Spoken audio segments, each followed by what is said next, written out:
Welcome back to Fighters Drinking Coffee. Today we are going to talk about a few things, few hot topics, big ones, and this one plays well for us because we're both lightweights, featherweights. We're on the smaller side, comparatively to the general public, I guess. But so size discrepancies in the training room or in competition. I mean, absolutes are a thing. But so a little bit of that, size discrepancies, training through those, how to maximize training when there is that size discrepancy. At what point does skill versus size or how do you approach that differently? And then also some mindset stuff, which kind of plays into this. So, mindset, the idea of confidence, all of that kind of stuff, feedback, everything like that. So, so we're going to start off with size discrepancies. I know personally, I'm always the small guy in the room. I think the closest in size to me is has 20 pounds on me for the most part, with the exception of the young bucks that come through, which some of them are, freshmen in high school is smaller than me. But other than that, everyone else is, much larger. We have a good portion of guys in the 215 and up range. So there's definitely a size difference for me. And you do have to play a different game. So it can create practicing on things that you might not be using against smaller people, but it can also make you better at things to do against smaller people. But let's pass that to you at this point. Then I'll go back on some more stuff there afterwards. But. All right. Yeah. Well, cool question. Cool conversation thread. When, I'll start off with, I guess when I very first started training jiu-jitsu in 2005, I weighed more than 40 pounds less than I do now. And I'm still not a huge guy. I just have gained a lot of weight. Really let myself go. Psych, if you're listening, it's all muscle, baby. But he's just finally realized his potential of being not victim weight. Yes. Full victim weight. Anyways, I bring it up because it's a kind of a fun topic to talk about, dude. This, in a lot of ways, I think is why people start training jiu-jitsu. Well, it was one of the major selling points, right? The smaller guy, the smaller, weaker person can overcome the larger guy. That's always been a selling point for jiu-jitsu. Definitely. And I think it's when it comes to the training room and the technology, the techniques or the approach that you use to overcome size disparities, it's that training with someone bigger than you, stronger than you, it is different than when years ago for both of us when we started competing, because when you compete in weight classes, although as you said, they're open classes, and you've done some recently, so we should talk about that and that experience as it relates to this subject. But my reason for saying that is because it's two different ways to train, two different, you do have to think differently about your opponent, in quotes, to training partner, if it's on the mat in your training room, your academy. But when you're going against a big dude, you're going to have to do it differently than a dude your size or smaller. It's just, you're going to use different skills. You're going to use different strategies, techniques, tactics, all that. But anyways, I liken it back to this is probably the reason why most people listening, and you and I, who started doing this forever ago, this is one of the selling points. Like you said, it's hey, I want to get in here. And the point of learning a martial art is to be able to defend yourself against anybody, but for sure, people bigger than you. And, I've referenced this a few times on the show, but I remember I'll never forget the first submission I ever landed on someone back when I was 120 pounds. So definitely someone bigger than me. It was an armbar from my guard, and I was yo, man, this is, whoa, cool. Dude tapped out. I'm this is, okay, this stuff works. That was awesome. And that was one of the light bulb moments. I'm definitely going to keep doing this. Many, many years ago. But yeah, so Okay, how do you do that? Or what does that look like? When you're brand new and you don't know anything about jujitsu, you're gonna get like submitted by tiny dudes, huge dudes, tiny ladies, bigger ladies. Like you're gonna be by everybody. And there's definitely like a humbling aspect to it, and size matters. Like it does. Yeah. Now, like I think like I don't know, like the root of this question is probably oriented around technique and skill overcoming those size discrepancies, and it certainly can and it will. It can and it will if you know how to do that correctly. Like when to use certain assets, when to use certain techniques. Like you have to rely on timing, and you have to rely on like you really have to understand the principles of the martial art to overcome size and strength. It's going to be a challenge mentally, but again, like taking a step back, that's why everyone who steps onto the mat to train, like they're looking to learn those things. Um, I mean, I can get pretty nitty gritty with this, dude. I don't know if I'm getting ahead of myself here on that, but I think like just like since we're talking about it, since I'm kind of rattling off my thoughts on it, what like for me when I talk to when I either like if I'm doing this myself, like I'll have when I'm on the mat throughout the week or throughout the month, and a lot of my training is oriented around preparing for tournaments, like that style of training like I mentioned a minute ago, where you have weight class specific objectives. So there is a fair amount of my training that's oriented around dudes in my size range, plus or minus 10 to 15 pounds, we'll say somewhere in that range, to keep it like relevant to people with mobility, athleticism, strength, size, like that replicates who I'm going to be competing against. Cause like if I have a goal coming up like that, it still makes sense to do that most of the time. But every once in a while, you got to ride the bull, dude. You got to go against the new dude in the room who's a big maniac, or you got to go with someone else of a different size. And that's super valuable because again, that's why we all came here. So I like from time to time doing that and saying like, all right, like let's get back in this. Let's fight the big dudes. Let's, remind ourselves that we can do that. I think, like simply put, when you're going against someone bigger than you, we in jujitsu specifically, this is true for a lot of like grappling arts, but we talked about these concepts that like once upon a time I didn't really know what they meant, even if I was implementing them. But like things like leverage, the word leverage, Yeah. like finding and positioning yourself in a way that you can move a bigger dude around. Like it can be done, it just has to be done with crisp timing, with precision, and like with a very tactical approach. Like you can move someone around, but really what I would argue is the game when you're a little dude versus a big dude is not moving them as much. I like my attitude towards a lot of things in jiu-jitsu, and I tell this to my students all the time, is like get the other person to move for you so you can move around them.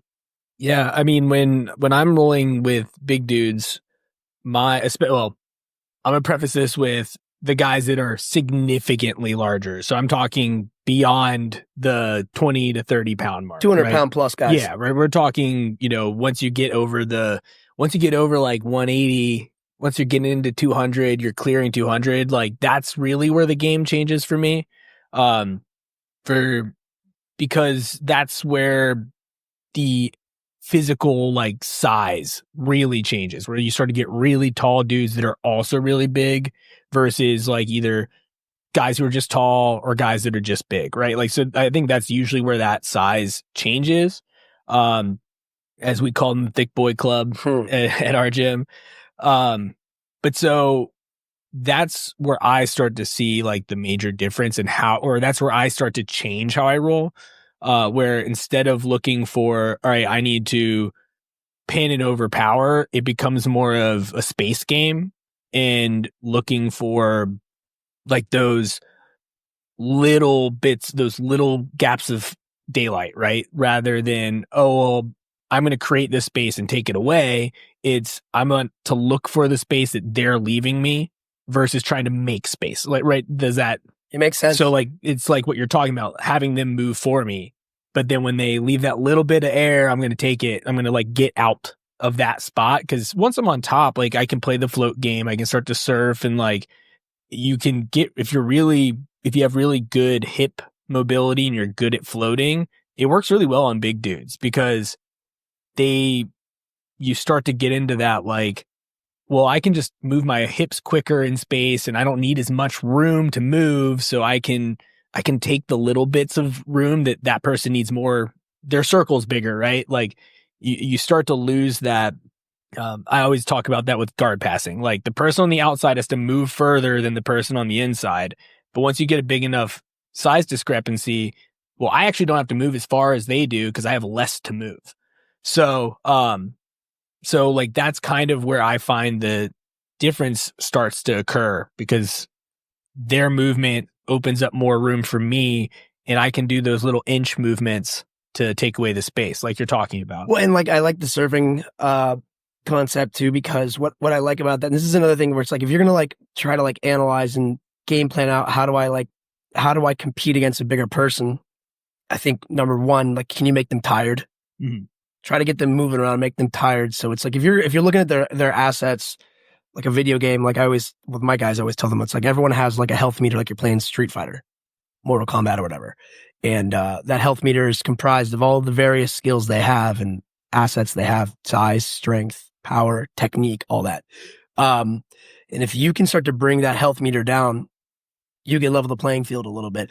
And so what you're describing, another like tactic for like going against big dudes, the surfing thing works really well, I think, because like part of like if you're surfing around on a big guy, like they're on their back, trying to move, you're passing their guard or whatever, you're navigating from like a top position, they want to move you around. That's sort of like the temptation for the big dude is like they think they can literally kind of toss you around spin you around like a piece of pizza. But if you're surfing with it, like you're just creating work for them that doesn't necessarily produce value from their position. Cause like you're kind of allowing yourself to move and you're just getting to do like little leg presses or hip extensions and mini little bench presses. And every time they do that, it takes that health meter down a little bit. And down a little bit, and down a little bit. Then you can start to see them getting frustrated. That's how you know it's working. Right, too. right. And then that's where, like, smaller people, like if these are generalities, but if you're smaller, are you faster? Is your timing better? Because, like I said, generalities. These are usual like skill assets that, like, if you want to just put on paper, like like I said, very very much assumptions, but it's sort of like your safe assumptions of the bigger guy is probably stronger, but maybe not as fast. Smaller guy, not as strong, but a little bit faster. And hopefully a little bit better skills wise, like accurate, good timing, all of that. But you're going to have to create situations where these guys are moving around. They're being big. They're being strong. They're kind of flopping around and you have to outmaneuver them. And then to your point earlier, it's like you use the space concept, which is when space expands and contracts and you see an opening, this is like, there's a sense of urgency for the little guy. It's like, you see the opportunity, you got to take it. Like you got to execute on that because, like you are the smaller dude.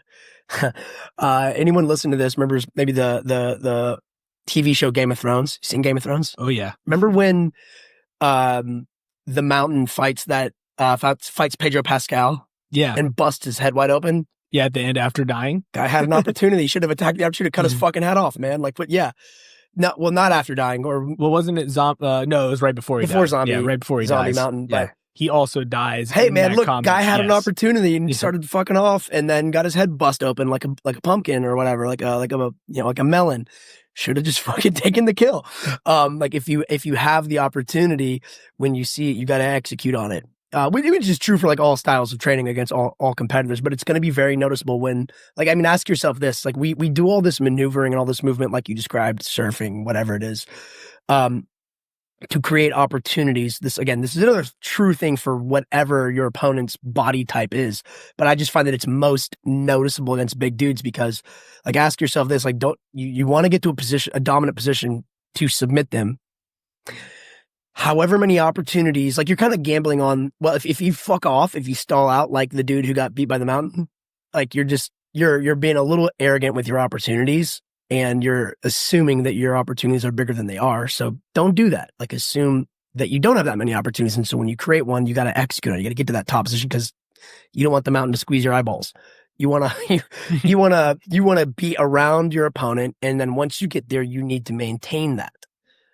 So there is this like burden for, this is true for everybody, big, small, whatever. Like everyone's trying to improve their skills. But like if you're looking at, if you're maybe a blue belt going against a white belt big dude, like there's like that size, like I said earlier, size matters. Like that size is going to probably level the playing field in terms of like the raw abilities when that match takes place.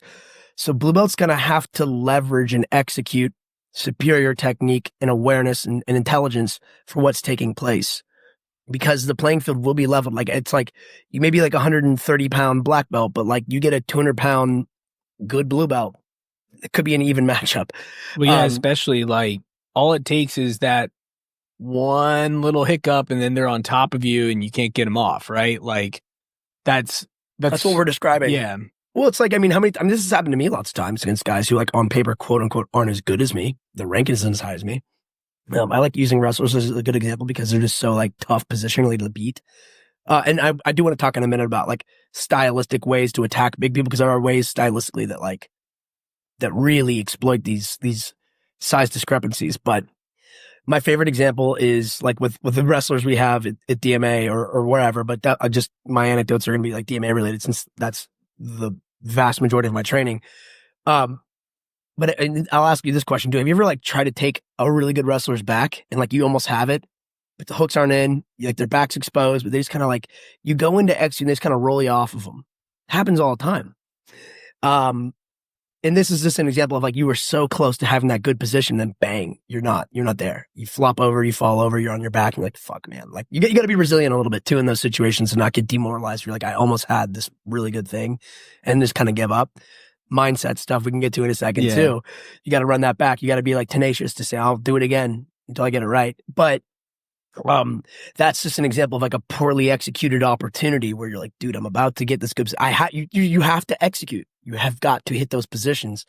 That's another mindset. Like I said, a lot of that stuff actually kind of translates over to the next subject we'll get to whenever we want. Still a lot of meat on the bones here, but you have to close these loops off. It's just like you have to respect and appreciate the openings you have for offense. And because of the size discrepancy, like it's going to be tougher to pull stuff off on big, and and when they're big and athletic, that's going to be a handful and pretty and skilled as well. Cause these guys are not like, unless they're like brand new trial class guys with zero experience, like these dudes, like if someone on the mat, one of your 200 plus guys, like you have a guy who won world, was it Pans? Well, not Pans. He won Worlds. He just won Masters Worlds. He's ultra heavy. Yeah, he's double gold for Masters. Hey, Worlds. Shout out to it's John, right? Big John. Shout out to Big Ass John, dude. Big Ass John's good, and he's big. Yeah. He's ultra big, literally ultra heavy.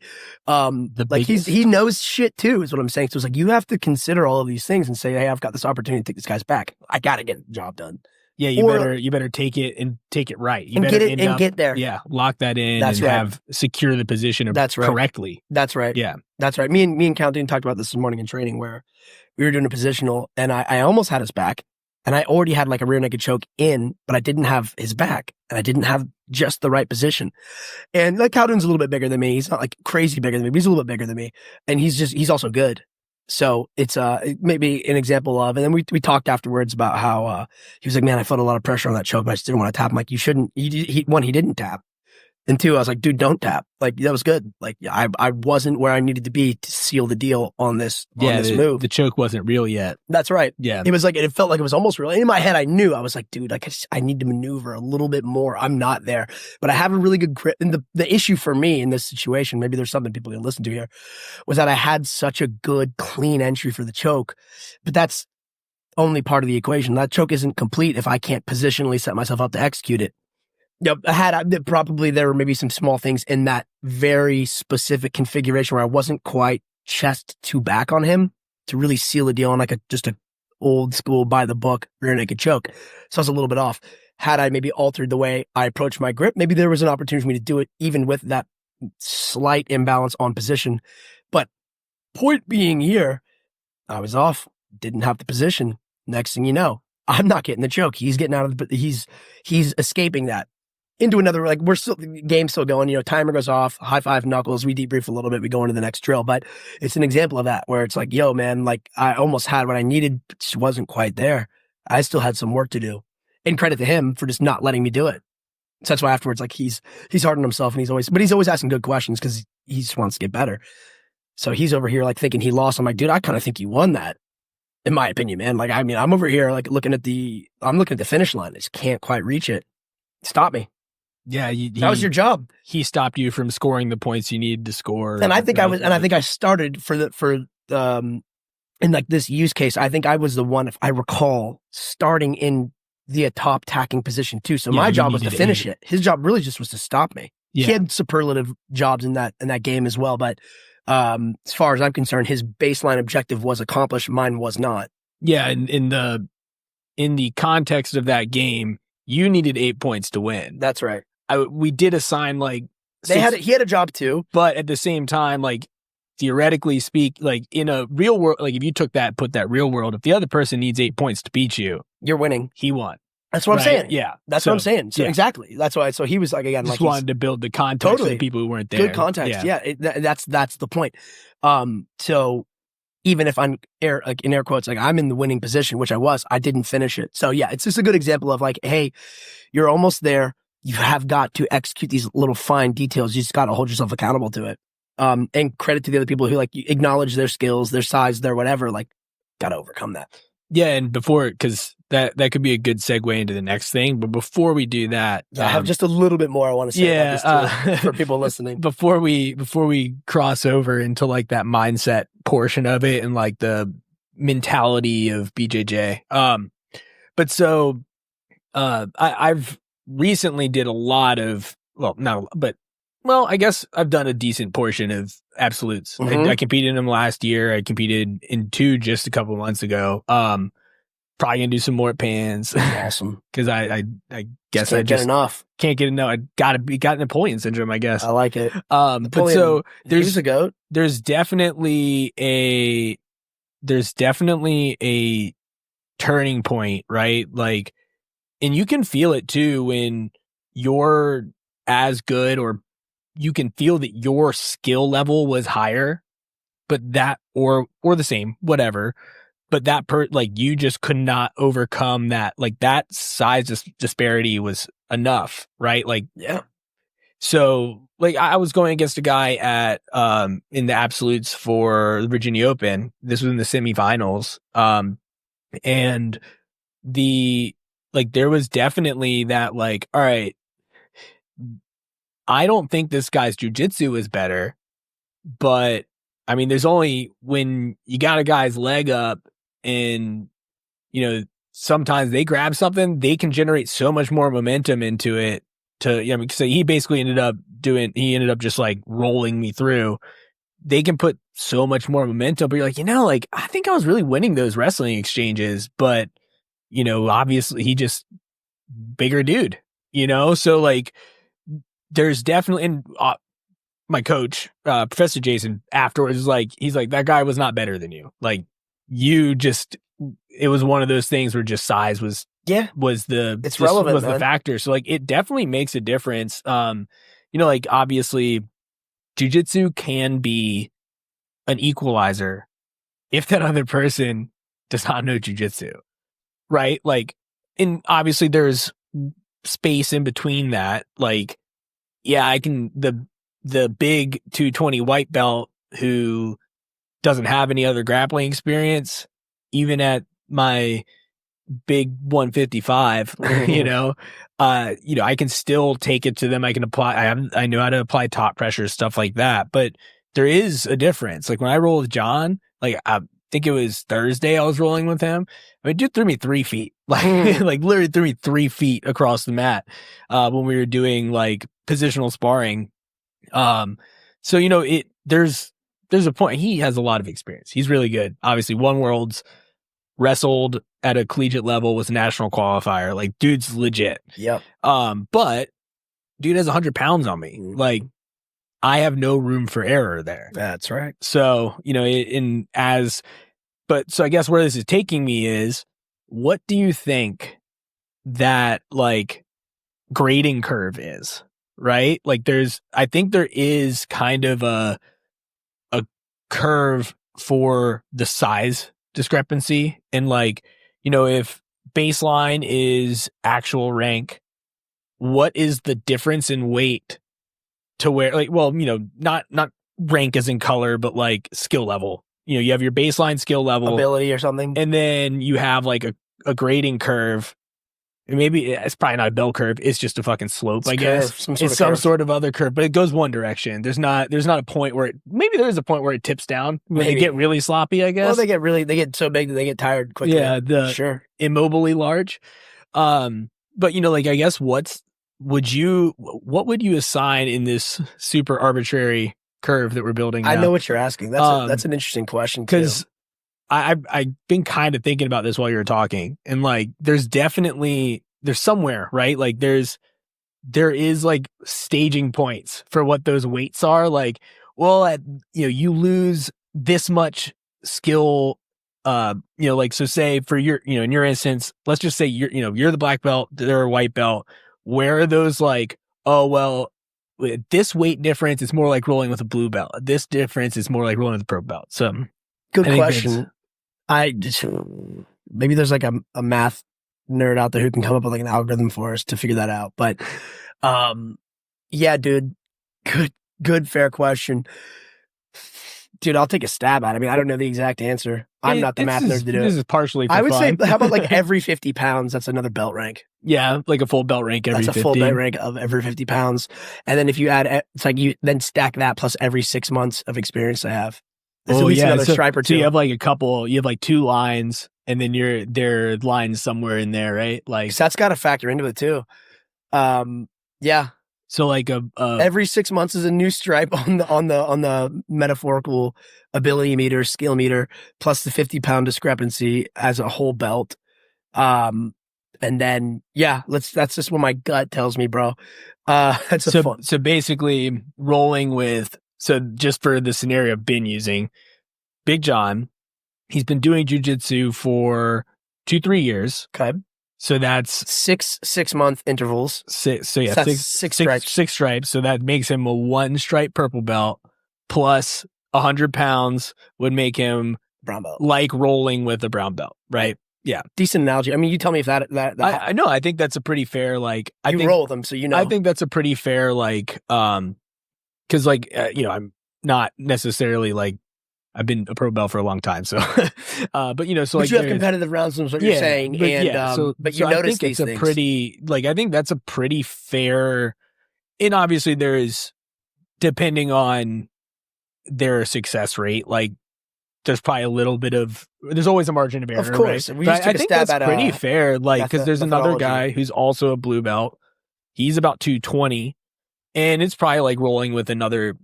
It's more similar to rolling with another purple belt. I mean, obviously there is still skill difference, but like I have to push harder with those bigger guys. So, I mean, it's probably more, I think that's a super fair difference. Cool. Yeah, no, I think that's a good curve. Maybe we should draw a chart. Yeah, we could try. We should try to do that. Last thing on the big dudes, like with big people or like really skilled wrestlers who just move their bodies so well. When the body is difficult to control, I like going after appendages, not arms usually, because arms, there's a lot of strength in arms. There's a lot of strength in legs too, but I like going down and grabbing their ankles and grabbing their necks. Ankles and necks for sure. Ankles and necks. Just go to the bookends, because it is certain point, like the end extremities where they're like, those are like your targets with the fewest like attached, what would you say? They're the most vulnerable targets. The further you get away from the bigger muscles. From the core. That's right. That's basically it. It is that. I mean, the legs, the feet are attached to big muscles, but like the feet are at the bottom, hinging above the calf, hinging up to the quad and hamstring. They're the most disconnected from the large leg muscles. Correct. So that kind of goes into like the game planning thing where it's like, Mountain versus other guy, dude. Like he had like some sort of venom on his sword or whatever. Like should have just stuck to that and kept his distance. I'm not trying to get in. I like the hand grip. Hand grip can be good. Where you actually grab the hand and like do like the hand, like anything where you don't have to commit both hands to the grip seems to work pretty well. I'm with it. I like those types of moves for buying opportunities to get to the next thing with big dudes. I avoid like getting in arm wrestling matches with big guys. Yeah. Even though like all of us, like, it's not like we have no strength. Like it's sort of like we have to know when to apply the strength against the bigger dude. It's sort of like the idea is basically it's like you fight them where they're weak, not where they're strong, and like they're fucking strong with their arms. Hand, yes, I can use that. I'll use it, try to immobilize that big ass strong arm, then move around it as soon as I can, and then get to like the neck, get to the ankle and twist that shit or squeeze that shit if it's their head. And then that's where I'll be strong as fuck. I'll devote all my shit. If you're dividing and conquering up their body into little subunits, like you have to concentrate all your force on whatever your target is. And that's another, I guess, carbon copy of that idea where I was saying it's like if you have an opportunity, you got to go all in on it. You can't half-ass it. And then pray that it works. Or you're getting smushed. So. Yeah. Hopefully they you do have to commit full ass to whatever you're gonna do to them for sure. Yeah, it's just like again, you respect those 50-pound and every 6 month skill ability, whatever rankings, metaphorical rankings. Yeah, remember that the color around your waist does not matter when there's that many pounds between. Yeah, I mean it doesn't matter. Well, it doesn't. Yeah, that's just to an extent. It's like it's an accreditation to you individually for the work you've done. But it's like when people other people are trying to do that work too. So it is not the blue belts, the purple belts, the brown belts, and other black belts. They're coming after you. Yeah, it's also just a target. Yeah, exactly. It's like nice. Like I'll go submit a black belt. I'm gonna fucking go beast mode on this guy. Like gives people like an ego boost. They want that. Yeah, no, for sure. Speaking of ego boosts and all that, so I'm ready for it. Another part, like in this, actually, it does tie into the these, training with bigger people, and there is an aspect of that self-belief, that inner monologue, the confidence that you have in yourself and your abilities, and like you kind of have to have that to when you go in, and a little bit of like self-awareness, right? Like knowing that round with that person isn't the be all end all. You have to know that, hey, I'm still good at this. Even when you go against these bigger guys and you lose, you also have to have the confidence to roll with those bigger guys, and you kind of have to believe that you have a chance, right? Because you do. Everyone does. But if you don't believe you have a chance against those bigger guys, you're definitely not going to have a chance against those bigger guys. But it also goes beyond the training room. It goes into competition. It goes into all of that. And like the concept of confidence, the concept of the self-awareness and belief in oneself is probably one of the more important like traits of yourself, your mentality when it comes to jiu-jitsu, especially competition. And we were just sitting here looking at my PANS bracket, right? And it'll still be relevant when this comes out. Yeah. But so, we're looking at it. We have to be like, all right, well, like, all right, this guy's done this. This guy, I've competed against him before. I was injured. I could definitely beat him this time around. Like, I feel like even when I was injured, I felt like I was still the better person on the mat. And like, regardless of the truth of that outside of my own mentality, which I still think is true, but outside of that, like you have to have that belief, right? You have to think and I've talked about this as a guest on podcasts. You have to think you're better than everyone else. Like you have to think you're better than the people you're going to go against. Not like in a level outside of jiu-jitsu. You don't have to think you're the better person. You just have to think you can be the better, you are the better competitor. You are better at jiu-jitsu. That's the belief you have to have. Outside, like you don't have to think they might, whatever. Outside jiu-jitsu, it doesn't matter. It doesn't matter who's better outside jiu-jitsu. What you have to focus on is I am going to be the better person on the mat today. That is the belief you have to have. And when you lose, you have to still have that belief, right? Because otherwise you'll quit. You're going to quit. Or like, you have another tournament coming up. You don't have time to think, oh man, I suck at this, right? Like you have to be like, you know what? That person showed up today. I didn't. I'm still better at this. I'm going to show up next week and I'm going to win. Like, I mean, I lost last weekend. Can't let that get in the way. You won and you lost. I won and I lost, but I lost a match last weekend. It's like, all right, I get 5 minutes to be bummed about this. And then I need to, and then you have to kind of rationalize it to yourself and move on, right? Like, all right, well, why did that person win? All right, well, they train in this scenario, which we're going to get to in a different episode, but like, they know how to use, they were better at these three things. But you know what? I felt like I had the traits to win. I should have won. I had the ability to win. They caught me in this, in X, Y, and Z. We need to move on. We have other things to focus on. Right. Mhm. And like, you still, you can't lose that self-belief because otherwise you're going to lose again. Like, that's just how the more down on yourself you get, the more you're going to stay down on yourself.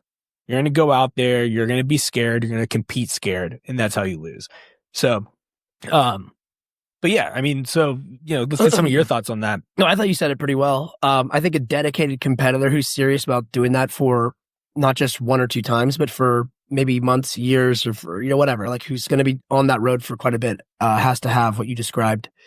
And I think that also speaks to an individual's ambition and, like you said, belief that whatever tournament you're in, whatever micro goal, whatever mini goal you have on the road towards a bigger goal, keeping that vision of like the big picture of where you're going and knowing that like you're like, I'm capable of doing whatever my main objective is, and this is a stepping stone towards that. I think that hierarchy of goals and vision and ambition was the word that came to mind when I was, just starting to talk about this after listening to you speak. I think it helps you separate from the outcomes, and like you said, you gave yourself, and that, by the way, that's a skill. That's like it's a mental fortitude skill that comes from being in the trenches for a long time, which is the ability to take a loss, give yourself that time to be like, all right, you don't have to like it. You shouldn't like it, but give yourself that fixed period of time to be like, all right, fuck, goddamn. And then, all right, get over it and figure out what was it about that scenario? What was it about that? What was the poor execution? What was the mistake? What were the things that you did well as well that kind of boost your confidence in knowing that you're like, I will find a solution to this. I will work on it. It's kind of like I think overall on the subject of confidence, I think you have to earn the right to be confident via hard work and authentic, like asking really true questions. I think we've talked about this before too. It's when we talk about it when students come and ask us questions where it's like, you're asking a thoughtful question about how I'm going to take this circumstance, win or loss, and knowing that I'm going to go back to work where I work harder than everyone else. And I'm going to work with my teammates, my coaches. I might even seek out other opinions to find a solution to something that like I didn't have the answer in that moment. And that's a good thing. It's that's like the scenario telling you that there's more that you need to learn, but you're open to that. You have to be open to these things and be the type of person that can believe that I'm the kind of guy, I'm the kind of gal that when I get these setbacks or when I even have my triumphs, like I'm always finding the next thing to get better at. This is where confidence comes from. You have to believe that like you have to believe / also earn the right to be confident, truly confident, because confidence and competence are two different things. And a lot of times, someone else said this once on like a show, so I didn't invent this concept. I just thought it was really relevant because I know a lot of people who are overly confident, who don't do the work. That's okay. They're not competent. Confidence can be a veil for a lack of competence. Yes. I mean, anytime you meet a guy in his early 20s, you see that. Right? Like it's overly, it's normal. But I mean, I was that guy once, probably. Well, you have maybe to, still am. I'd like to think I've grown out of that. But the fake it till you make it concept. That's right. Like, that's right. You have to false confidence is really what we're talking about here, with like guys who have minimal substance or I'm not picking on guys, even though guys seem to exhibit this trait. The people who think they can fight, but they've never fought or never trained. Yeah, well, it's just like it's people who know people. You can. Like a trained eye can snuff out the difference between confidence and competence, but like a true confidence comes from like it's earned from having some of these like metaphorical, maybe emotional battle scars of dealing with these things. Because like some of the best, like the many of the best competitors have competed and lost many times. And I want to say I've talked about this on the show too. Where like the best dudes in competition keep showing up, man. They keep showing up and they just don't quit after a loss. Like they take it and they go on to the next one, like you said, and they keep working on it. And then what oftentimes people social media, whatever, like, I mean, like they'll see, like, it depends on like the individual, like if they're advertising their losses or they're kind of keeping it to themselves. Like not everyone's like, I took an L and then post it on Instagram. Not that you have to, but like it's easy for people to attach to the wins. Well, yeah. And so they might just see like, oh, this guy's on a winning streak, but they might not have seen the 30 losses the dude had that got him to where he can become that dude who wins 10, yeah, like you'll see the row. guy on, there's the guy in Smooth Comp who's got 200 wins, but like that guy might also have a near similar number of losses, right? Like Smooth Comp at least show that. Yeah. But 200 wins is a lot of wins. But you might have 200 losses too, but you really only see the win column, like unless you dig. Like if you dig through, you can find the losses, but like it just, it pops up straight up in the middle of it. I've done one comp that was on Smooth Comp, so I don't have much on there. But right. But most of my competitions predate Smooth Comp. They'll put them on BJJ Heroes, like they'll be on websites. But yeah, I'm with you, man. Like I get it. It's just that like people think that people are accidentally successful. Yeah, they're not. And that confidence that comes with success, was probably in many cases built when someone wasn't successful and they just stayed gritty. And I think that's where it's like that there's a mental resilience to what you're talking about that is honed through perseverance. And, I think part of it is like suppressing your ego and saying like, I've just got to figure this out. I'm going to keep fucking suffering until I figure it out. And you're never going to challenge yourself if you don't if you're so afraid of that loss, you're not going to grow. Right? Like if you're unless you're just that much better than everyone else that like you just don't lose. That happens sometimes. For you. Pretty rare. That's rare. That's like Gordon. If you talk to like Gordon, I'm sure he'd tell you about the times he took his losses when he was probably blue and purple belt. Yeah. You just started to see, and he's a superior talent, of course, and he worked super hard, but he's, I would say, like an extreme example of like someone who like by the time he was a black belt or even brown belt, it almost seemed like he never lost. Yeah. But if he told you his story, I don't know his story perfectly, but like I'm sure there were phases where he was getting murked by people early on. Yeah, we just don't know about him because it wasn't in the spotlight. Right? He's written books and shit. Yeah. I mean, if you followed him really closely, people probably know the story better than I do. But like I think of him as like kind of one of those rare examples of a guy who like he's been in the spotlight for a while, but like at this stage in the spotlight, he's just like he's been unbeatable for a long time. But like there was a road where at one point he was not doing even that. Yeah, even though it seems like he's just invincible. Maybe he's currently invincible or recently invincible. Yeah. I think you get what I'm saying. Yeah. Like nobody's going to remember those losses that you had. Eventually you hit the accolades you want to hit, and that's what people remember. You could lose every single one up to whatever title you go for, and then win that title, and that's what people remember. They won't care. They don't know necessarily unless they're really digging deep into you. But like there was this was like a perfect kind of combination of the two things we talked about, dude. There was like an old YouTube clip somewhere. You can probably find that on YouTube if people are listening to this and they're like, what the hell is he talking about? There was an old like montage clip of like one of the Meows was like Paulo or Joao Meow versus Keenan. Mm-hmm. Keenan's a big dude, like 215, 220. And the Meows are like our size, maybe even lighter than us. So like 148, I think was where they competed, at least at the time. And like there was like this montage of one of the Meows, I forgot which one, competing against Keenan as like purple, brown, and also black belts, like years and years and years in a row, and just getting beat, like edged out barely, or like sometimes getting beat dominantly. Just like they took like 9, 10 losses in a row. Then like finally one of them gets like meets him in an open class, beats him, and then it's like that's the story. Lost 10 times, and then finally, the 11th time or something, got the win over the big dude who's a beast, Keenan Cornelius. Keenan Cornelius is extremely successful competitor too. So like for them, it was sort of like a triumph. It's an example of what we talked about, of these guys being like, all right, I got beat. Fuck, I got beat again. Damn it. Like I got beat, but kept going back, kept on seeing this dude. They kept trying. And then like eventually they got it. And it's like, wow, cool story. Clap, clap, clap. And it also happens to be a little dude versus a big dude. Which everyone also loves when the little dude wins. Yeah. No, I think people like that. People like the David versus Goliath story. It's a good story. It's a cool story because it's a cool story because that's not always what happens 99% of the time, or 90% of the time Goliath beats David. It just people like the triumph storyline. Yeah, they like people overcoming odds. Versus like, oh well, like obviously that big dude's gonna win. He's bigger, right? Like that is the narrative that people already expect. So when that smaller guy wins, it's impressive, overcomes, they're like, oh man, that guy's good. Like that's so cool, right? I think it was ADCC 2 years ago. or something, and one of the Rutolos fought the open class against Felipe Pena. And I think Felipe won like a split judge's decision. I think it was Ty.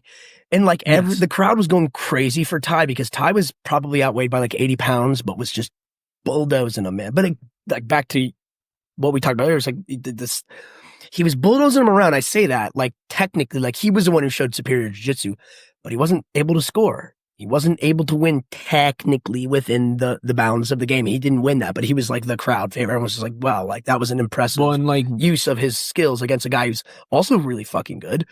And it just showed that. But, again, still a game. Got to figure out how to win it. Size matters. Yeah. Size matters. But like, in scenarios skill like matters. that. Size and skill is a problem. Yeah, when you have that combination. But like even that also plays into that like concept, right? Of like that tenacity, that mindset. Like he had enough confidence to go out there and still take it to Felipe rather than just like, this guy's probably beat so me. big. He's probably gonna beat me. I hope I just survive. Yeah. So like he brought the fight, dude. You have to enter in there. Like this happened a lot at CJI. You had a couple of those 66.99 and those 66 kilo dudes. Dorian specifically. Who was he against Felipe? No. He went against Felipe. He went against Felipe Pena. Yeah. And that was like, and he like, look, was all over him. He was just like, I'm just gonna go. I'm gonna attack this dude. I'm gonna get on top of him. I'm gonna be undeniable, right? Like in a different rule set, he wins, but unfortunately for him, that wasn't everyone the rule loses. Set. But like nonetheless, like I mean, we talked about that ad nauseum, so we have to like reopen up that whole concept. But like perhaps strategically, because since we're talking about CJI, in those instances, like Dorian also like he didn't beat him, but he also took him out. Yeah, because that one ended up going to a draw, and so it's like, oh, like our littlest dude took out their biggest and maybe Atos's biggest and perhaps most decorated guy on their team. So like that you could strategically argue that was a win for them. It's a matter of perspective and like a really new and complicated rule set of CJI. But like, it depends on how you look at it. He didn't win the match, but he may have won the game for that team. They won that match. They went to the finals. Yeah. Well, and everybody, that like example of like the big guy versus the small guy, like again, that was a really good competitor he was going against. Very easily could have just been like, I'm just going to survive and I'm just going to not get submitted and to eliminate him. Instead, he was like, no, I'm taking it to him. I'm going to be on top. I'm going to take him out winning. I'm going to take him out in like a more winning. No, he went there to win the fight. Yeah. And if it was an IBJJF match, he would have smoked him on points. Then again, if it was an IBJJF match, I also am willing to bet that Felipe probably would have played it a little differently too. Yeah. Nonetheless, like you said, he was attacking the entire time. And like in the martial arts, from like put on a martial arts frame, I mean, he was a superior martial artist in that instance, but then again, it's still a game. You got to win the game. So Felipe is also doing what Felipe does. Felipe's like, I'm not going to let this guy actually beat me within the rule set here. But I guess there was the judge's decision part too, where like that apparently, they judge him at the end. Not to reopen old wounds and shit. There's a lot of controversy on all that, but like that could have also easily been. It probably was like a 10-8 round for Dorian, more than likely, or at least a 10-9. Like, I don't remember. He definitely won the round. Yeah. If like I think anyone who watches that and they're putting on their judge's hat, they would say give that to Dorian. Yeah, 1000%. Absolutely. Cool. But yeah, I mean, that's definitely, and so you have to come out there. You have to be confident in yourself. You have to believe in yourself. You can't just like, be like, you know what? I'm going to lose, or I'm okay losing this one. Like, no, that's not how this works. It's not the job. Exactly. That's not your job. Like win or lose, you will gain something from this. You will, if you lose, cool. This is data to work with. If I win, I win. I'm going out there to win, and I'm going to do my A game. And if I lose, I'm going to learn something from this. I've learned, all right, cool. Here's the things I'm going to work on. Back to the lab, work on that. We're going to do that better next time. Moving on, right? Like that's it. I always tell my students, I'm like, it's the other dude's job to beat you, not you to allow him to beat you. Yeah. It's sort of like you shouldn't acquiesce to defeat on their behalf. Like let them earn it. And if they earn it, credit to them. But like, don't let someone else. Don't give them the win. Like, make them earn the win. And as you said, it's like you go out there and you do your job. That's the job. The other person, by the way, doesn't want that either. Yeah. They don't want you to just fucking give up. They Yeah. also like they want to win a real win. Yeah. So it's like it's not really doing anyone favors. You're kind of like you're fucking two people over when you do that. Yeah. Yourself and the other guy. And just kind of like one thing that that recently, somewhat recently that I heard. So this is something. So I heard this on the Jiu-Jitsu podcast. It was Nick Alban Chewy talking about Brandon Reed, and something that Brandon Reed always says that like his mantra prior to matches that he kind of repeats to himself is that he is more than that match. And like after hearing that, like that kind of like resonated with me, because it's the idea that like that match doesn't matter in the grand scheme. You're the only person that cares whether you win or lose, right? Like nobody cares except for you. No one cares as much as you do, right? Like, so it takes a little bit of, it's very easy to put that pressure on yourself that like, oh man, like, so everyone's gonna be so bummed. They're gonna, if I lose, like whatever. No, nobody cares, guys. Like, you care the most about the outcome of that fight. No one's going to think less of you if you lose. They might think more of you if you win, but like if you lose, nobody cares. Everybody has lost. They've also seen everything you've done. Your training partners, they've seen how hard you work to get there. They know what you put into it. They know what you are capable of. So even if you lose, they're still like, you know what, dude, like you lost, but you're still great at this. Like you're still really good at this. You whoop up on us every day. Like, so don't let those losses define you. You can totally define yourself by your wins, but like, maybe not too much. But like, do not let those losses define you. You should be defining yourself based on what you do leading up to that competition. And I think that helps with the confidence building too. Knowing what you've done on the way there versus the outcomes. Here. So I don't know if you have any other last adds to that, but I think you said it well, bro. Sweet, man. But so yeah, there's a little bit of David Goliath stuff, some ideas, our take on mentality behind jiu-jitsu, kind of confidence, the how to approach the bigger guy in the gym, how to get the most out of that training, how to adapt to that, as well as a little bit of grading on the curve, so that when you go into roll and you're like looking at the guy, it'll also help you with your confidence, right? You can be like, all right, well, rolling with this guy, he weighs this much, I weigh this much. You can kind of give yourself an expectation of what you need to do, because if you are the theoretically more skilled guy, it will also give you a better idea of how to approach that person, rather than like, oh, well, this guy's just a white belt. Well, that white belt outweighs you by 100 pounds.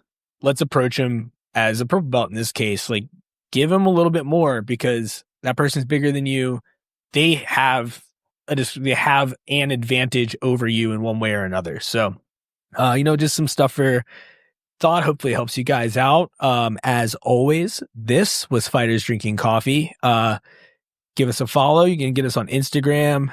You got Fighters Drinking Coffee. That is for the podcast. You can get Scott at Scott Dance BJJ on Instagram. Give him a follow too. And you can find me at Get Sudsy. Check us out. And then also, guys, please go on there, review the show. Hit subscribe too. Let's, go ahead and populate that library for yourself so it's easy to get us every week. But definitely hit those reviews. That helps us in the algorithm, gets us in front of more people. That way it'll grow the community. And also it will, if you guys are enjoying this, it'll help other people that'll probably enjoy this too. So, do that for sure. And we will have the Discord in the show notes. Hit that up. We also have a few discount codes in there for you guys too. You can check out. We should have some cool stuff coming down the pipe with that. So yeah, guys. Awesome. Bye. Bye.